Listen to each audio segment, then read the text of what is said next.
कभी सोचा है कि हमने प्रोग्रेस तो कर ली है, लेकिन अपनी तहज़ीब का वर्जन लास्ट टाइम कब अपडेट किया था? शायद उस दौर में जब इंसान इल्म से ज़्यादा इंसानियत सीखता था। उसके बाद वो दौर आया जब हमने तहज़ीब को ओल्ड वर्जन करार देकर अपनी रूट से ही नाता तोड़ दिया। एक दौर था जब गुफ्तगू में एहतियात होता था और जुमलों में मिठास थी, लफ्ज़ों का चुनाव सोच समझकर होता था। आज फ़िल्टर सिर्फ चेहरों पर है, लफ्ज़ों पर नहीं। बात चाहे कितनी भी बुरी हो, वो करेंगे, लेकिन चेहरा साफ दिखना चाहिए, अच्छा दिखना चाहिए। वो दौर था जब क्रीम और बॉडी लोशंस का दौर नहीं था।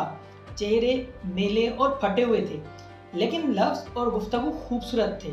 आज चेहरे तो चमक रहे हैं, लेकिन गुफ्तगू बदसूरत होती जा रही है। कोई भी सोसाइटी तब तक अपडेट नहीं हो सकती जब तक उसकी तहज़ीब अपडेट ना हो। हम टेक्नोलॉजी के उस दौर में रह रहे हैं जहाँ पर हमने अपने असूलों को कहीं पीछे छोड़ दिया है। इसका खास असर पड़ रहा है नई नस्ल, जिसे हम कहते हैं जेन ज़ी। उन्होंने फ्रीडम तो सीख ली है, लेकिन रेस्पेक्ट करना वो भूल चुके हैं। जेन ज़ी नॉलेज के समंदर में रहती है, उनके पास दुनिया भर की इंफॉर्मेशन होती है और वो गूगल से ज़्यादा सीखते हैं, पेरेंट और टीचर से कम सीखते हैं। और इसके बीच में वो रेस्पेक्ट करना भूल गए हैं। वो उनके पास लॉजिक तो है, सवाल जवाब करते हैं, लेकिन ना तो थैंक यू बोलते हैं, ना ही सॉरी। जेन ज़ी से पहले जितनी भी नस्लें थी वो अपने पेरेंट्स और टीचर की रेस्पेक्ट करती थी।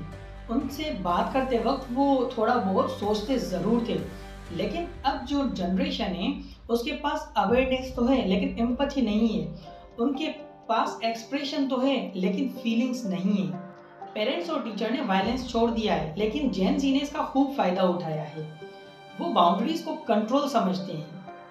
अब रेस्पेक्ट उनके नज़दीक ऑप्शनल है और फ्रीडम उनका बर्थ राइट। ये इल्यूजन ऑफ प्रोग्रेस है। हम टेक्नोलॉजी की बुलंद मंजिलों तक तो पहुंच गए हैं, मगर इंसानियत की सीढ़ियां कहीं पीछे छूट गई हैं। हमने इंसान बनना ही छोड़ दिया है। सोशल मीडिया के बाद हमने फ्रेंड्स बनाना भी छोड़ दिए हैं। अब हम बनाते हैं फॉलोअर्स। और जब तक रेस्पेक्ट वायरल नहीं होती, तब तक कोई भी सोसाइटी तहज़ीब याफ्ता नहीं होगी।